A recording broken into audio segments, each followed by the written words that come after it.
Russell Wilson leads Seattle in almost all the all-time categories. Yesterday, our former Seahawk Nate Burleson said it's going to be a wonderful reception for him. Seahawks fans are great. They love Russ. And then there's that. In the beginning of the game, in the middle of the game, in the end of the game, Pete Carroll 11-1 in home openers. Russell Wilson already down 10-3 after a beautiful opening drive by Seattle. Jerry Jeudy! Oh, look at the speed. Look at the acceleration. He was supposed to be knocked out of bounds there, guys. He just said, no, I'm going to score right now. Russ said, let's get it. Let's get it. Russ said a lot of things. 10-10. Geno Smith turned into Joe Montana last night, guys. He looked great. That's Colby Parkinson. You don't see a lot of Colbys. He did last night, third quarter now, 17-3. It's a 4th and goal from the 1. They're going to go for it out of the shotgun and hand it to Melvin Gordon, who's going to be stop, and fumble. They looked at it. He was short. It was a fumble. That ended up being a touchdown-saving tackle by Cortland Sutton, but Seattle always tough. Now, 3rd and 1. Give it to Javonte. Stuffed again. A fumble again.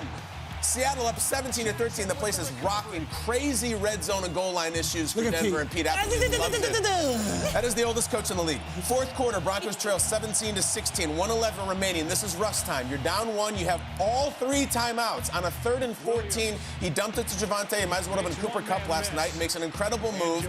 Gets a good yards, good 9-yard gain. And then the clock just starts falling. Denver has all 3 timeouts. They get it all the way down to 22 and then call a timeout 20 seconds. Nathaniel Hackett, first game ever as a head coach. 4th and 5, they're going to kick.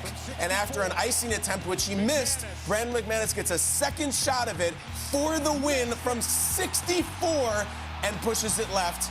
And the Seattle Seahawks win the game in controversial, in electric, in religious fashion, Pete Carroll. He wanted that one bad. Seattle Seahawks alums wanted that one bad. A very loaded win or loaded loss for Seattle versus Denver, and so much to unwrap. But in the meantime, let's hear from the Denver Broncos' new starting quarterback as a mannequin in the shopping mall. Go ahead.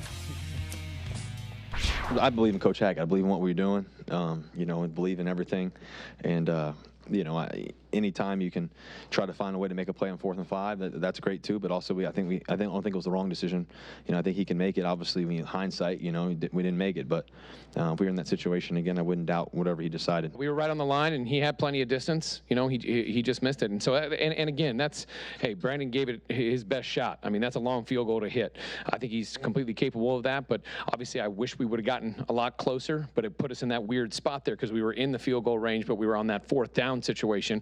Didn't think we were going to get that many yards, so I thought it was a great job by Javonte, and we just made the decision. We want to take our shot there on that one. I'm just going to start by saying if you arrive in the stadium in that outfit, if you're Russell Wilson, maybe have a second one in case the game goes that way so you don't have to do your post-game press conference in that outfit. That's just a thought that I like it. If you're Nathaniel Hackett, though, and you make the decision to kick in that instance and you have that quarterback, is that the right call to make? Plus the Seahawks, they pulled one off. What do we make of all of this in week 1? Oh, I know. What's the matter? Let Russ cook. That's why he left Seattle. He wants to go cook. He's in Denver. It's 4th down. We have seen this so many times. Allow Russ to have the ball in his hands and make the plays. 2 third-down conversions on that drive. The Seattle Seahawks fans could feel it. They're like, man, Russ is back, but he's on the other side. It's a terrible feeling. DK Metcalf even said after the game it was shocking. He knew Russ obviously wasn't going to be on his side, but to see him in another jersey, he said it was just like gut-wrenching. Like, I don't want to see Russ do that, but that sequence, you look at it, it's 4th down. Like you just said, there's 3 timeouts, and everybody just looks confused. Nobody looks like there's a plan in place. No, it's not like everybody's hanging out knowing that, hey, we're just going to let the clock run down and we're going to go ahead and make this go-ahead field goal. Russ is lining guys up. People are looking around. They're trying to figure out, hey, what's the plan going on here? Are we going for it on 4th down? Are we kicking the field goal? And 64 yards. Prior to this, Brandon McManus 0 for 5 on kicks 62 yards or further. So and that's up in Mile High. This is 6 feet elevation in Seattle. The ultimate confidence in a 64-yard field goal on 4th down with a chance to pick up a first and drive down and get closer. For me, there were just so many plays in that game from a coaching standpoint where you just couldn't understand it. Yeah, listen, and Nathaniel Hackett is really likable and maybe have a bright future and win a lot of games. I think he absolutely defiled the end of that game. That was a $250 million miss, first of all. You know the money they've paid Russ. You know the responsibility they've given Russ.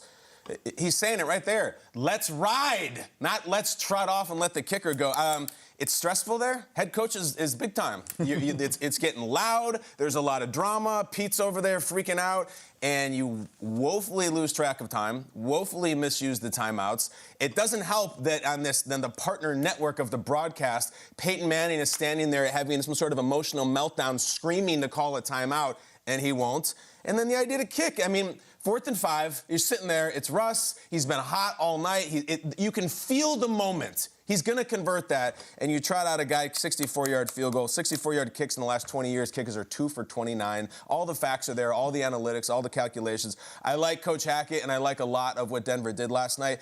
Little tightening of the larynx at the end of the game, by far. Did you like a lot of what Denver did yesterday? They fumbled twice on the 1-yard line. 1-yard line. They had a dozen penalties. They, in the 2-minute drill, were just twiddling their it was one of the worst second halves I've ever seen a team play. They should have won that game. They had every opportunity. They got to the goal line twice and fumbled. And then let's go through that last sequence again, because this is inexcusable on so many levels. And I think when it comes to game management, you talk about coaching. Let's start off with 4th and 5 here.